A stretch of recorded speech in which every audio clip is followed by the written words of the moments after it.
La science nous éclaire sur le fonctionnement du monde, sur la matière qui le compose. C'est l'approche naturaliste. Expliquer la nature par les manifestations mêmes de cette nature, plutôt que par des concepts imaginaires ou des scénarios attrayants. En science, on emploie une méthodologie matérialiste. Rien à voir avec une idéologie, ce matérialisme méthodologique nous offre un cadre au sein duquel on peut produire une connaissance valide, solide, vérifiable. Et justement, la démarche comporte toujours un volet empirique. On se donne les moyens de tester les hypothèses par l'expérimentation. C'est un travail ardu, complexe, qui requiert beaucoup de temps et d'efforts, et les résultats ne sont jamais garantis. Alors on peut se poser la question, est-ce suffisant? N'y a-t-il rien d'autre à découvrir? Et par exemple, on pourrait bien se tromper complètement sur la nature des phénomènes liés à l'esprit, liés aux esprits. Le spiritisme est une doctrine et une pratique tournée vers le monde des esprits. Il existerait des entités immatérielles avec lesquelles l'humain pourrait interagir, dialoguer. Une telle hypothèse est passionnante. Si elle est vraie, il faut que le monde le sache. Mais comment savoir? Comment tester cette hypothèse et passer du statut de croyance à celui de connaissance? Nous avons été contactés par le vidéaste Sylar afin de l'accompagner sur le terrain et de porter un regard critique sur une séance de spiritisme proposée par une jeune femme du nom de Farah. J'ai envoyé ma meilleure équipe pour cette mission. Acer Mandax et Loki Jackal se sont déplacés en personne dans des contrées éloignées pour vous rapporter les images qui vont suivre. Vous retrouverez sur la chaîne Sylar Show une vidéo complémentaire à la nôtre avec le déroulement complet de la séance de spiritisme à laquelle notre équipe a assisté. Dans cette vidéo, nous nous intéresserons à la manière dont on peut questionner les croyances liées à la communication avec les esprits. Et oui, Vlad, nous sommes à Paris pour notre expédition vers un lieu tenu secret pour notre séance de spiritisme. Et je suis en compagnie de Sylar. Exactement, Sylar. Bonjour Sylar. Bonjour. De la chaîne Sylar Show. Tout à fait. Comment on prononce en vrai? Sylar Show. Mais Sylar c'est très bien. Sylar c'est bien. Ok. Est-ce que tu peux nous dire deux mots sur la mission d'aujourd'hui? Alors, aujourd'hui, j'ai convié donc la Tronche en Biais à une séance de spiritisme qui sera menée par Farah. Et le but va être d'essayer d'obtenir un contact à cette séance et d'établir la nature de ce contact. Est-ce que c'est notre inconscient qui nous joue des tours? Est-ce que c'est X raisons provoquées par nous-mêmes? Ou bien est-ce que c'est autre chose? Voilà, donc en tout cas c'est mon objectif. Voilà, et nous mènerons l'enquête avec Loki qui est derrière la caméra afin de ne pas rater toutes les manipulations malhonnêtes qui pourraient avoir lieu. On part du principe que les gens sont honnêtes, mais on va quand même se prémunir contre toute manipulation. J'ai l'air honnête, non, franchement. Oui. Là, tout de suite, avec mon petit sourire en... Mais c'est la grande qualité des escrocs. C'est vrai. Tu fais bien de te méfier. Nous prenons le train dans 40 minutes. À vous les studios.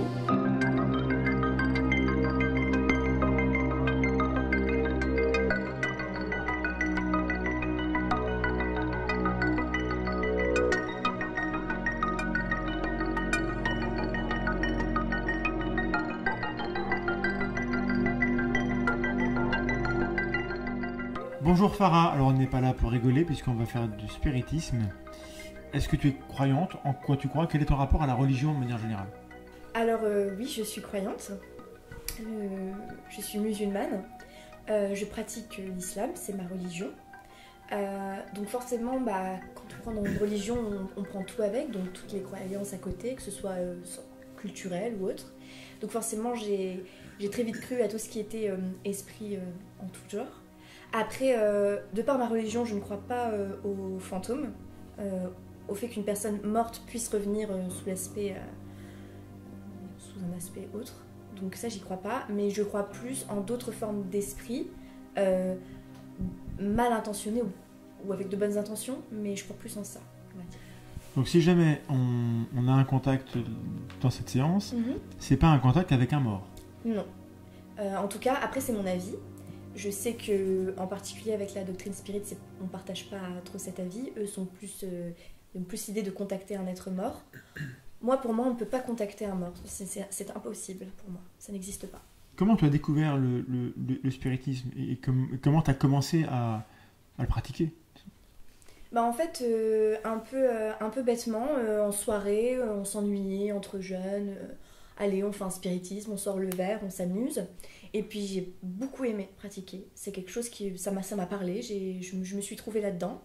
Donc j'ai commencé à me renseigner, à lire pas mal de bouquins, la doctrine spirit et autres.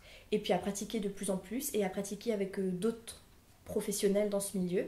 Et puis voilà comment ça m'est venu. Tu parles de professionnel. Toi, donc tu es étudiante?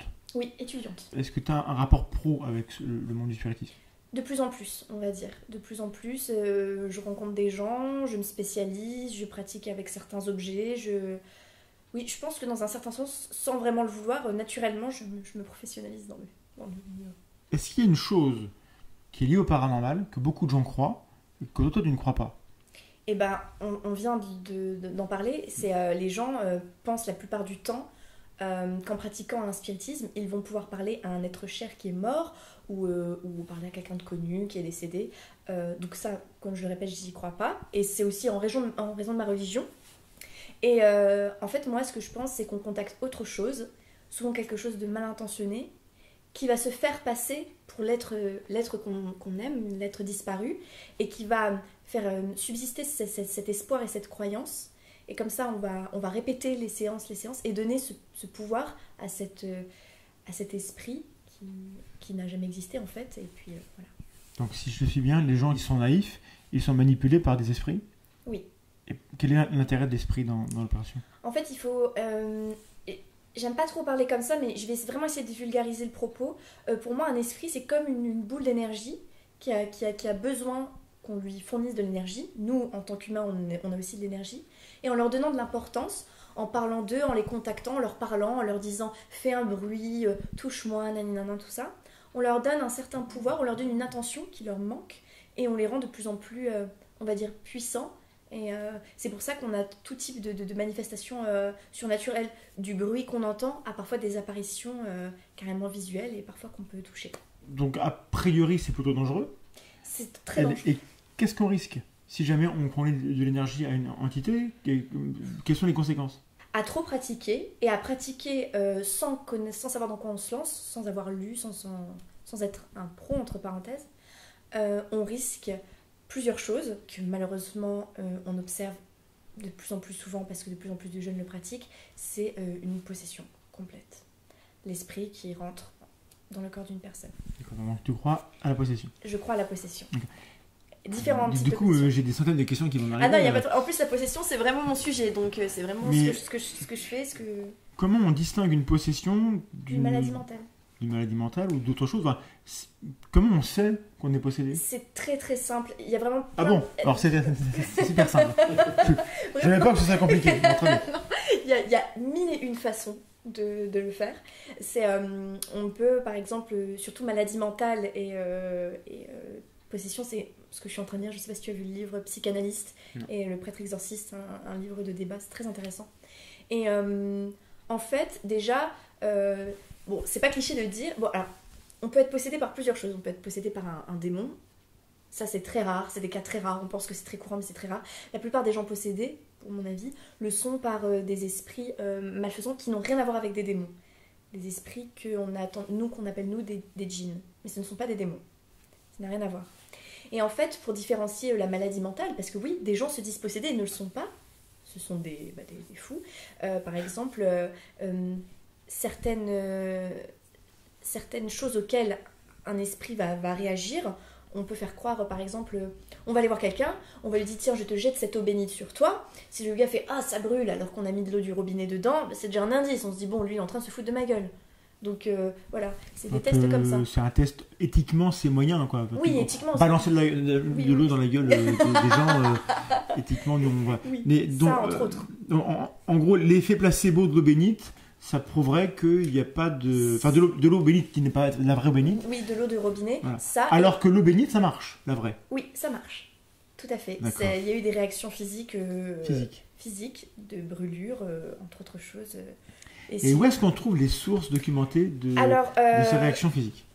Alors déjà, juste pour différencier quelqu'un qui ment de quelqu'un qui dit la vérité, c'est qu'aussi une personne possédée fait certaines choses très particulières et qui sont généralement impossible. Parler une langue étrangère, par exemple, une langue que la personne ne connaît pas, on sait très bien, parler russe tout d'un coup, changer de voix, une force surhumaine, donc quelqu'un, par exemple une petite fille qui arrive à soulever 2 hommes, la lévitation, vomir des cheveux, des clous, il y a plein de choses qu'un un malade, un fou, ne peut pas faire, enfin s'il est vraiment fou, s'il n'est pas possédé, il ne pourra pas faire. Quelqu'un qui ne sait pas parler russe, il ne va pas apprendre à parler russe.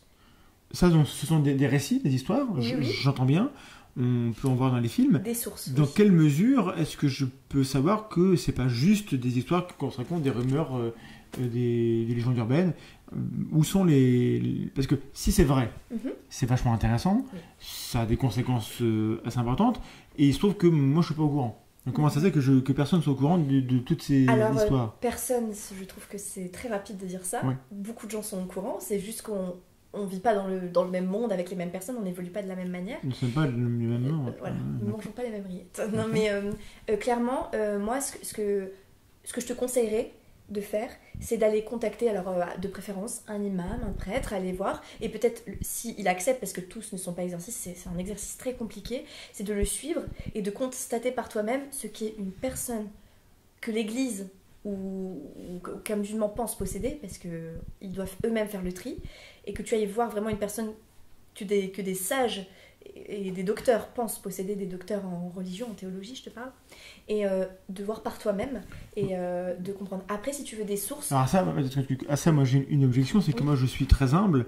je suis pas capable moi de savoir qui est possédé, qui ne l'est pas. Non. Je suis pas capable de voir tous les trucs que les gens peuvent mettre en place pour vomir des cheveux ou vomir des clous. Après tout, les magiciens sur scène font des trucs incroyables, donc moi j'ai besoin de sources où on a des gens compétents qui mettent en place un protocole pour constater, en effet, là il y a un phénomène, on ne sait pas l'expliquer.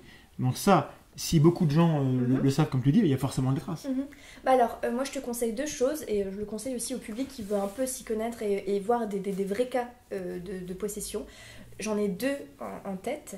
Alors, un cas très connu, bon alors c'est un peu cliché d'en parler, mais je vais en parler quand même, c'est le cas Warren, où ils se sont occupés d'un homme, d'un fermier canadien, il me semble, un homme qui était possédé, et ils ont filmé l'exorcisme, et c'est vraiment filmé sur bande, c'est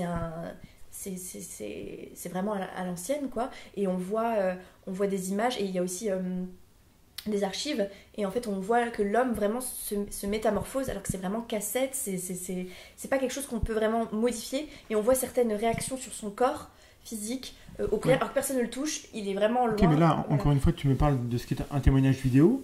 Il y a forcément des gens sceptiques, scientifiques, qui se sont penchés là-dessus. Qu'est-ce qu'ils en disent?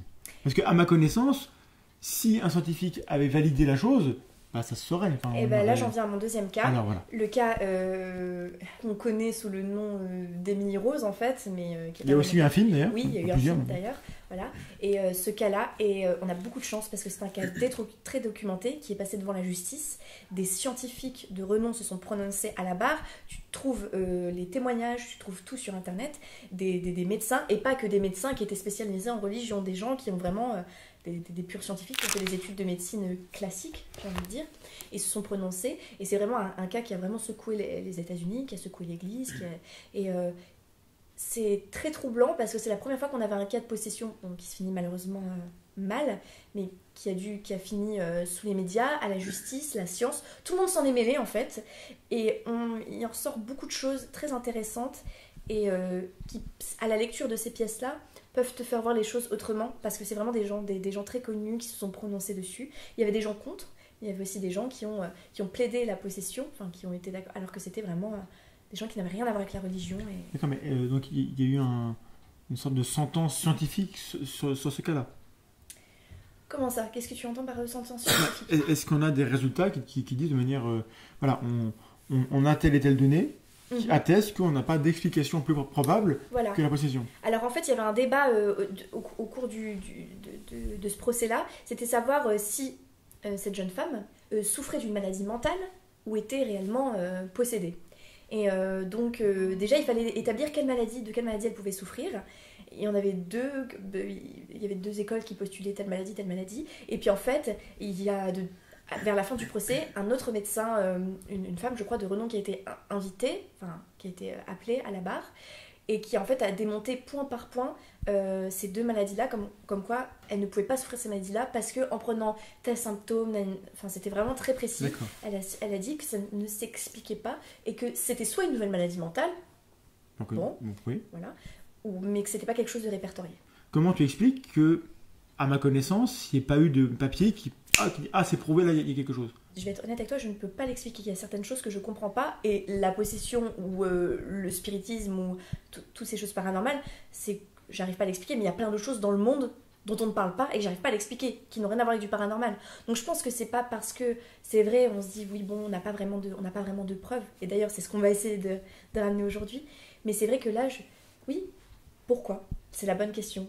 Voilà, parce Alors que, peut-être qu'on se dirige vers ça. Alors peut-être bah oui, donc les gens en général. ou alors on va finir par décider que ce n'est pas une explication viable et qu'il y a d'autres explications plus prosaïques, plus matérialistes, qui expliquent mieux les phénomènes. Peut-être qu'on verra ça. J'ai une dernière question, c'est que moi je connais pas bien l'histoire du spiritisme, Oui. mais à une certaine époque, lorsqu'il y avait des phénomènes et qu'il y avait des cabinets où les gens venaient pour assister à des choses, il y avait l'ectoplasme. Oui. On n'en a plus. Depuis qu'on fait de la biochimie, qu'on peut regarder comment c'est composé, on n'en trouve plus. Oui. Est-ce qu'on connaît le fin mot de l'histoire ou est-ce que ça reste un mystère, l'ectoplasme? Alors, l'ectoplasme, c'est très drôle que tu parles de ça. Donc oui, ça... Comment t'expliquer? À cette époque-là, donc, beaucoup de cabinets se sont développés, où des gens venaient consulter des médiums en tout genre. Et il s'est avéré qu'à cette époque-là, il y avait beaucoup de dérives, beaucoup d'histoires fausses, de fausses photos, de faux clichés, tout ça.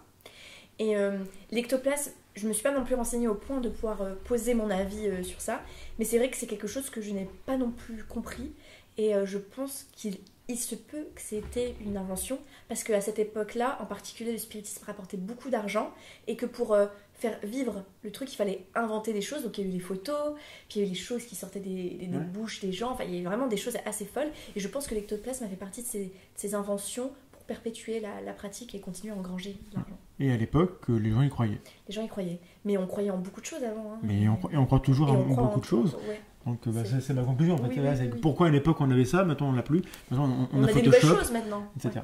Bien, donc nous, dans la soirée, on va faire notre séance de spiritisme. On va regarder un peu ça et puis on fera un débrief. Oui. Après, une fois qu'on aura vu ou pas des choses, pour voir un peu comment tu analyses ça. Merci beaucoup de ton accueil. Bah, ça me fait plaisir.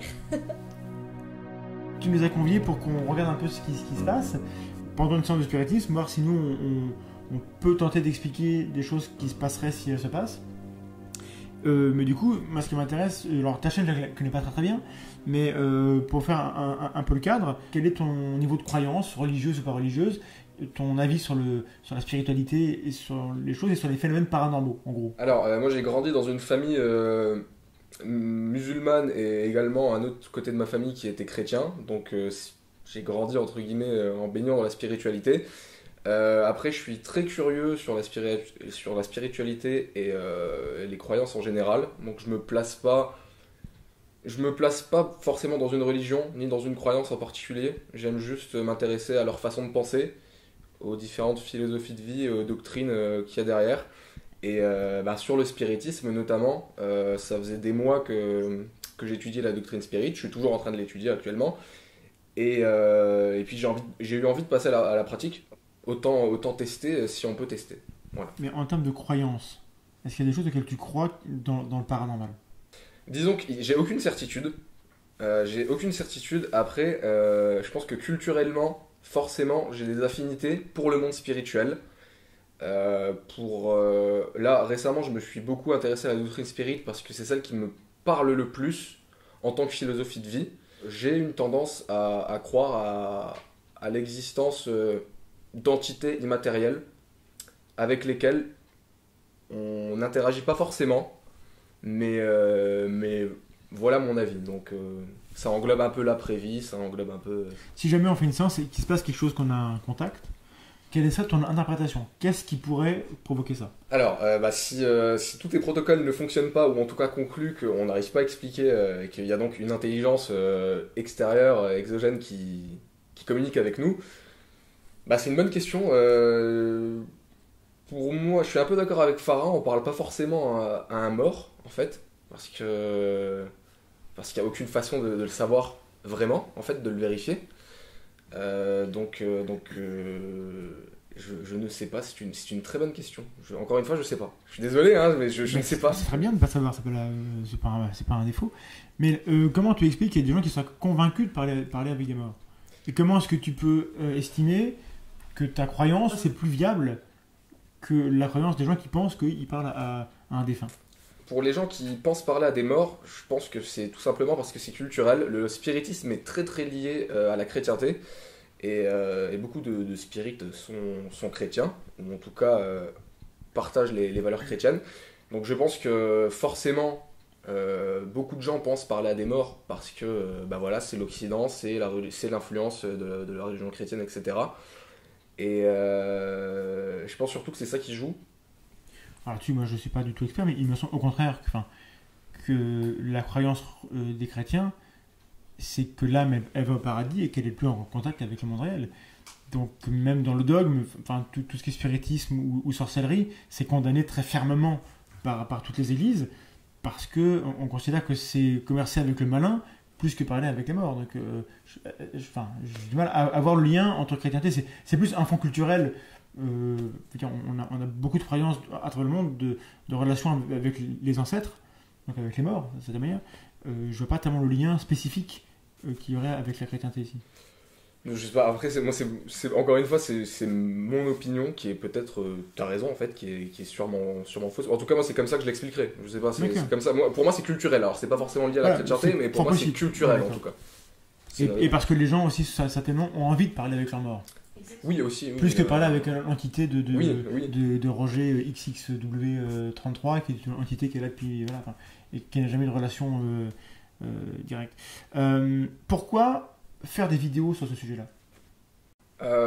Parce que je trouve que le traitement qu'on fait du paranormal en France et dans le monde en général est trop sensationnaliste, que ce soit en télé ou en littérature. Et moi j'ai été très frustré en fait quand j'ai voulu m'y intéresser sérieusement, de pas savoir où chercher. Donc de pas savoir si des scientifiques avaient déjà testé ça sérieusement, de pas savoir qui étaient les enquêteurs du paranormal qui avaient pareil fait un travail sérieux de recherche. Est-ce qu'il y avait des protocoles consultables?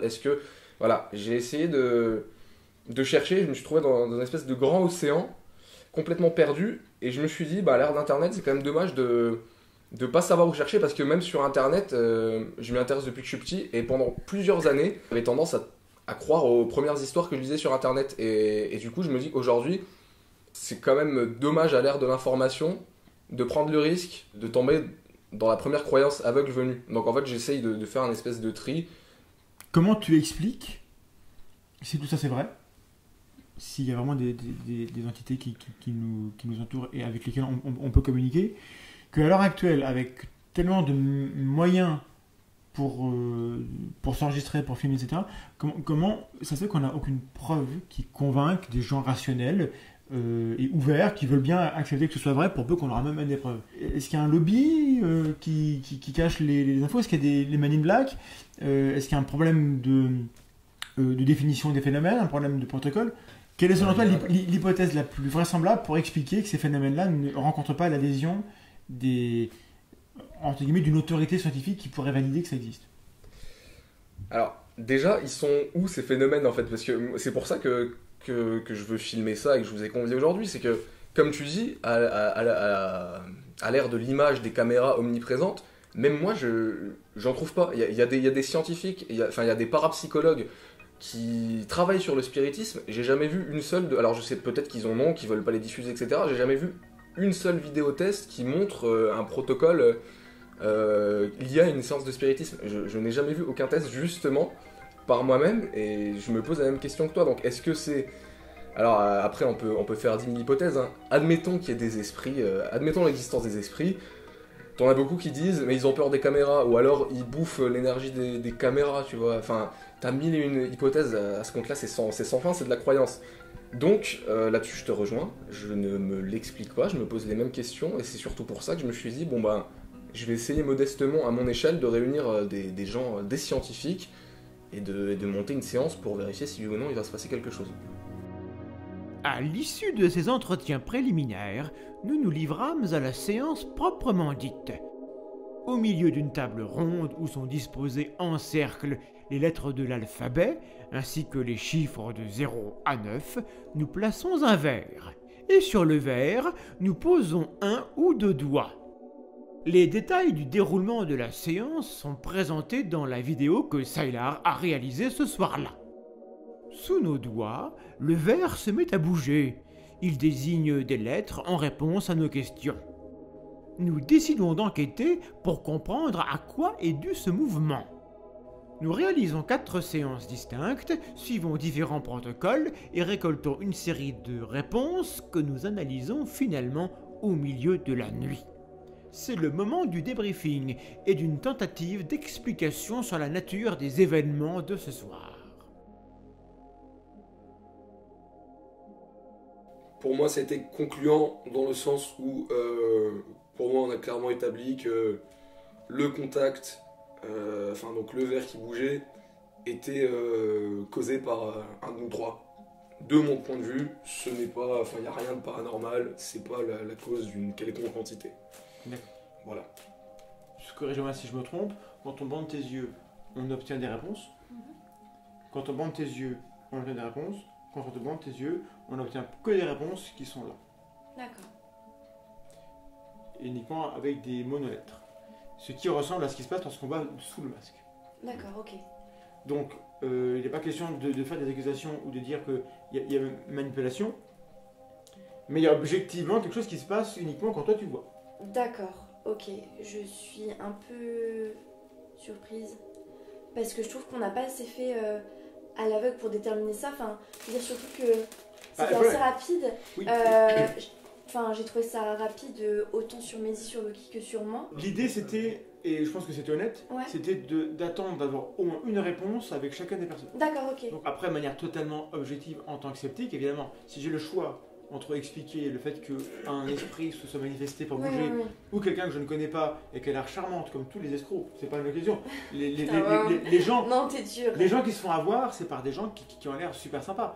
Et, Mais ça veut dire. Mais non, non, je dis pas ça pour toi, je dis que de manière générale, les gens les plus dangereux sont les gens les plus sympathiques. Tu es hyper sympa, il est hyper sympa. Je n'ai pas de raison de penser que l'un de vous est malhonnête. Sauf que dans le cas présent, entre avoir un esprit qui s'est manifesté, ou toi qui manipulerais, ou inconsciemment ou volontairement, je sais que ce côté-là, ça existe. Oui. Parce que j'ai vu des gens manipuler. Je n'ai pas vu d'esprit encore. Donc, donc par rapport aux résultats qu'on a à l'heure actuelle, je ne peux pencher que par... Il y a un problème avec Farah.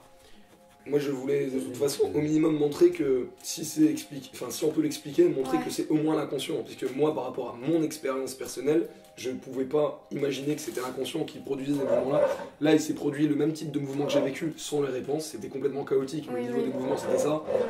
Et pour moi, on a clairement une réponse rationnelle. Déjà, au minimum, l'hypothèse du verre qui bouge tout seul, elle est éliminée pour ce soir. Ok. Déjà, elle n'est pas bougée. Okay. Ensuite, comme dans ton paradigme, tu crois à la possession.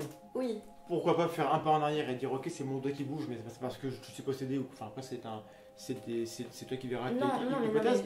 Mais au minimum, pour l'instant, l'hypothèse la plus valable, c'est que c'est ton doigt qui a fait bouger le. D'accord, ok. Donc j'imagine que c'est pas forcément ce que tu veux entendre. Non, pas du tout. Qu'est-ce que tu veux répondre ou réagir? Bah, ça me rend hyper triste parce que moi, honnêtement, je vais être honnête avec toi. Ce que tu dis, je l'entends, je le comprends.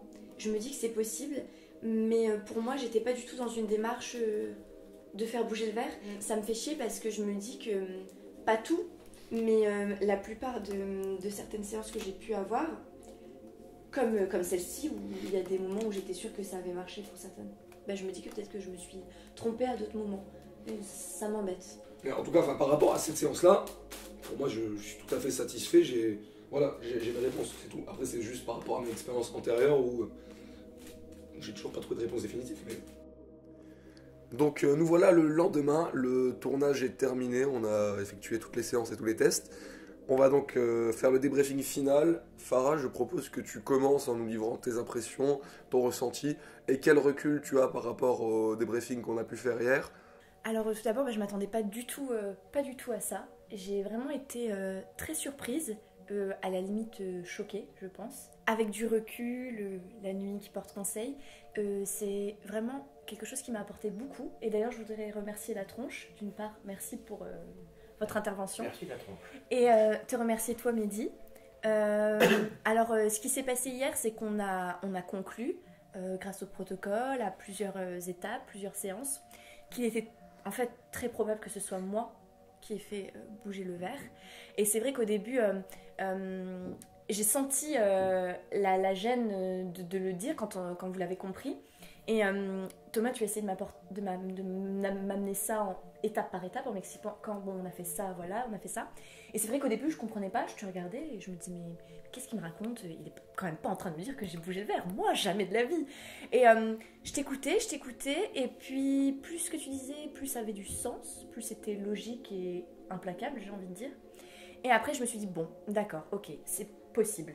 Mais j'avais encore cette petite part en moi qui disait, oh, bon, c'est facile de dire que c'est moi qui fais bouger le verre. Et puis après, on a expliqué comment le verre réagissait et j'ai trouvé ça logique. Donc, mon ressenti vis-à-vis de ça, c'est que je suis tout à fait d'accord avec les conclusions de la tronche et au final les conclusions de Mehdi, comme quoi on a une explication pour cette séance-là et pourquoi le verre a bougé.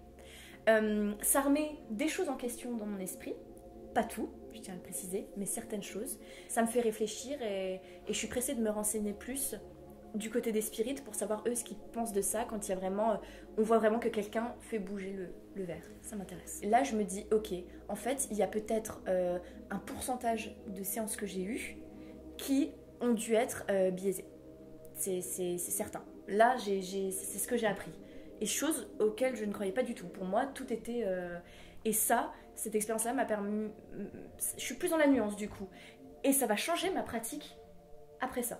Comment tu proposes, toi, de faire pour les prochaines fois, t'assurer un peu mieux, au moins, que ce qui se passe, c'est bien quelque chose qui ne correspond pas à des phénomènes qui seraient prosaïques? Et bah, ce que j'ai trouvé très frappant lors de notre expérience, c'était le moment où on mettait un bandeau sur les yeux des participants, parce que c'est ça qui a clairement, je veux dire, qui a enfoncé le clou, quoi, qui nous a vraiment mené à notre conclusion. J'ai trouvé ça très intéressant. Personnellement, j'y avais jamais pensé, j'ai jamais fait ça. Un vrai système pour se bander les yeux, et ça m'a plu et je pense que je procéderai de cette manière-là quand je le ferai avec plusieurs personnes. Et si j'ai des doutes, pour bien écarter tout doute, faire ce procédé à bander les yeux de chaque participant, que quelqu'un soit à l'extérieur et bande les yeux et qu'on voit comment le verre réagit. Je trouve ça pas mal déjà de commencer comme ça. On peut ne pas respecter les idées, mais on doit respecter les gens. Oui. Exactement. Je suis tout à fait d'accord. Et j'ai adoré. Voilà. Mais merci Lucky, merci Mathilde. Oui. Oui, merci. Merci. Magnifique cadreur. Des bisous. Salut. Voilà. L'approche rationnelle de la séance à laquelle vous avez assisté nous a permis de réaliser plusieurs choses. D'abord, nous avons pu discuter avec une personne croyant dans l'existence des esprits. Nous avons pu nous mettre d'accord sur un moyen de tester cette croyance. Nous avons mis en place un protocole, validé par tous. Nous avons analysé les faits observables par chacun. Enfin, nous avons pu aboutir à une conclusion commune. Tout cela s'est déroulé avec cordialité, avec respect et avec méthode. Nous n'avons pas prouvé que notre hôtesse était malhonnête et cherchait à nous manipuler. L'inverse n'a pas été prouvé non plus. Laissons donc cette question de côté. Nous n'avons pas prouvé que le spiritisme permet réellement de dialoguer avec les esprits. Mais nous n'avons pas non plus prouvé le contraire. Nous n'avons pas prouvé l'inexistence des esprits. En effet, on peut imaginer 1000 hypothèses pour rendre compatible notre expérience avec l'existence des esprits. C'est sans fin. Et c'est épistémiquement injuste. Il est parfois possible de prouver l'existence d'un phénomène, mais il est souvent impossible de prouver son inexistence. En conséquence, si les esprits n'existent pas, tout continuera exactement comme aujourd'hui, avec les mêmes allégations, la même absence de preuves. S'ils existent, en revanche, on devrait s'attendre à des découvertes qui ne viennent pas. Chacun est libre d'en tirer des conclusions personnelles. Une chose a été prouvée au cours de cette expérience, c'est qu'il est possible à des gens de bonne volonté de se mettre d'accord sur une manière de tester des hypothèses, même quand elles sortent du cadre des objets de la recherche classique. Si l'on propose l'existence d'une entité capable d'interagir avec l'être humain, alors cette interaction est testable. et entre dans le champ d'action de la démarche scientifique. Mais avant d'échafauder des thèses, des scénarios et de savantes explications sur les manifestations du paranormal, faisons preuve d'humilité et vérifions tout d'abord que des explications prosaïques ne suffisent pas à rendre compte des faits. Pour juger avec prudence et méthode, suivons ce conseil de scepticisme de Fontenelle. Assurons-nous bien du fait avant de nous inquiéter de la cause.